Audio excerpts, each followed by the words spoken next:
രാജൻ്റെ മരണശേഷം ആ വീടിന് മുമ്പിൽ പ്രത്യക്ഷപ്പെട്ട ഒരു ഫ്ലെക്സ് ബോർഡുണ്ട്. നമ്മുടെ കേരളം ഭരിക്കുന്ന പ്രധാനപ്പെട്ട രാഷ്ട്രീയ പാർട്ടി ഫ്ലെക്സ് ബോർഡ്, ആ വീട് വെച്ച് കൊടുക്കുന്നതാണ് ഫ്ലെക്സ് ബോർഡ്.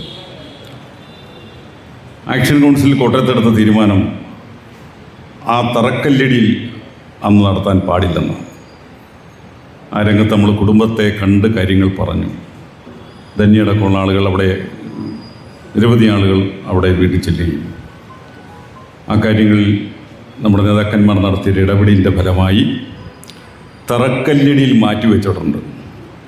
നമ്മുടെ കുട്ടികൾ മരിച്ചാലുടൻ വീട് പണിയുന്നൊരു പരിപാടിയായിട്ട് ചില ആളുകൾ ഇറങ്ങിയിട്ടുണ്ട്. അതുകൊണ്ട് നമ്മൾ അന്നെടുത്തൊരു തീരുമാനം, നമ്മൾക്കെന്തുകൊണ്ടൊരു വീട് വെച്ച് കൊടുക്കാൻ കഴിയത്തില്ല. കോഴിക്കോട് സർവകലാശാലയിലെ കുറേ വിദ്യാർത്ഥികൾ എന്നെ വിളിച്ചിട്ട് 1,00,000 രൂപ വീട് പണിയുന്നെങ്കിൽ സംഭാവന തരാമെന്ന് ആദ്യം തന്നെ ഒരു മുന്നറിയിപ്പ് നൽകിയിട്ടുണ്ട്. കുടുംബം അനുവദിക്കുന്നെങ്കിൽ മനോഹരമായൊരു വീട് നമ്മുടെ കുടുംബത്തിന് പണിത് കൊടുക്കാൻ ശ്രമിക്കാൻ പോവുകയാണ്. കാരണം നമ്മുടെ കുഞ്ഞുങ്ങളെ കൊന്നതിന് ശേഷം വീട് പണിത് കൊടുക്കുന്ന പരിപാടി നമുക്കിവിടെ അവസാനിപ്പിക്കണം. അതിൻ്റെ പേരിൽ പണപ്പിരിവ് നടത്തി കുറേ ആളുകൾ രക്ഷപ്പെടുന്നതും നമുക്ക് അവസാനിപ്പിക്കേണ്ടതായിട്ടുണ്ട്. അതിനൊരു തീരുമാനം നമ്മൾ എടുത്തിട്ടുണ്ട്. അതിലെല്ലാവരും ഒറ്റക്കെട്ടായി നിൽക്കണം.